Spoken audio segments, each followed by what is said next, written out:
je te demande, où se trouve ton combat? Dans ta famille? Dans ton mariage? Dans ton travail? Dans tes finances? Dans ta santé? Le combat est-il plus dur, jour après jour? Sache que ce n'est pas ton combat.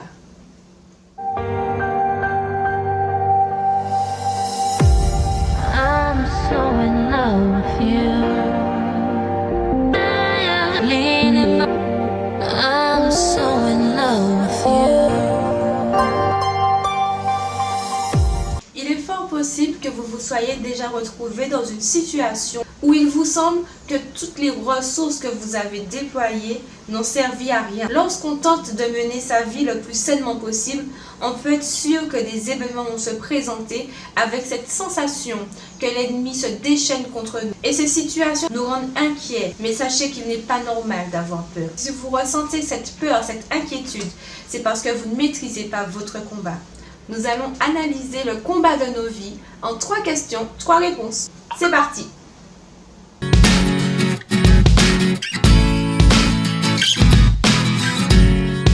Il ne faut pas se tromper d'adversaire. Réponse dans Éphésiens 6 au verset 12.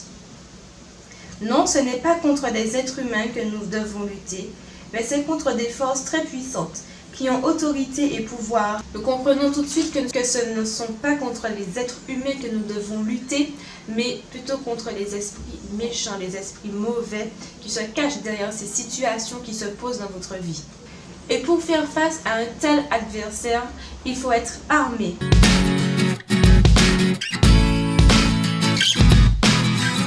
Réponse dans Éphésiens 6, verset 13.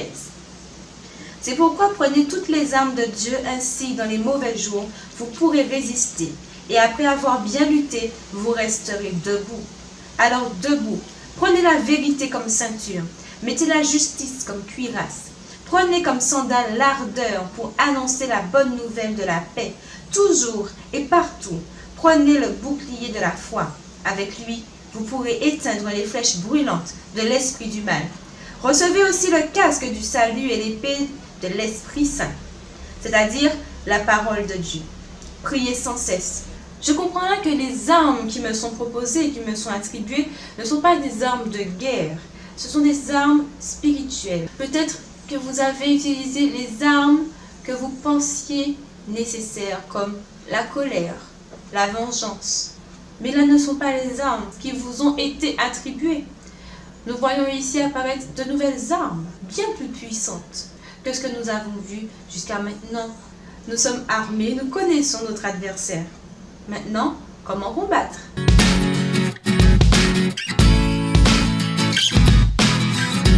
La réponse se trouve dans le livre de 2 Chroniques, chapitre 20, au verset 17. Vous n'aurez point à combattre en cette affaire. Présentez-vous, tenez-vous là, et vous verrez la délivrance que l'Éternel vous accordera. Toute la solution à vos combats se trouve dans ce verset. Il ne s'agit pas là de ne rien faire ou d'attendre que la victoire nous tombe dans les bras. On nous dit ici qu'il faut se contenter de prendre position.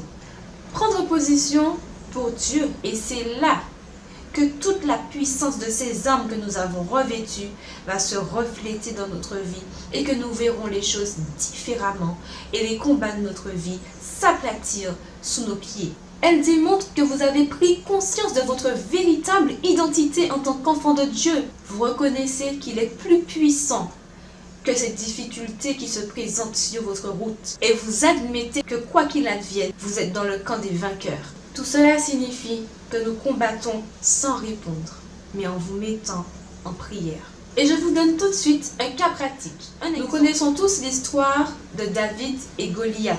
Ce jeune homme qui vient et se présente devant un géant nommé Goliath. Mais David avait compris une chose. David dit aux Philistins, « Tu marches contre moi avec l'épée, la lance et le javelot. Mais moi, je marche contre toi au nom de l'Éternel des armées, du Dieu de l'armée d'Israël. Éternel, défends-moi contre mes adversaires, combat ceux qui me combattent. » Il y a une vraie difficulté qui se pose pour nos adversaires. Ils viennent affronter Dieu lui-même.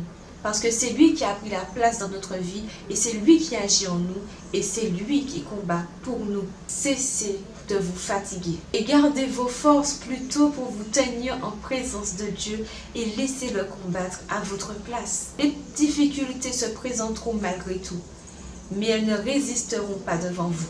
Je vous propose d'écouter ces quelques notes de musique qui résument très bien tout ce que nous avons appris aujourd'hui. Bonne écoute!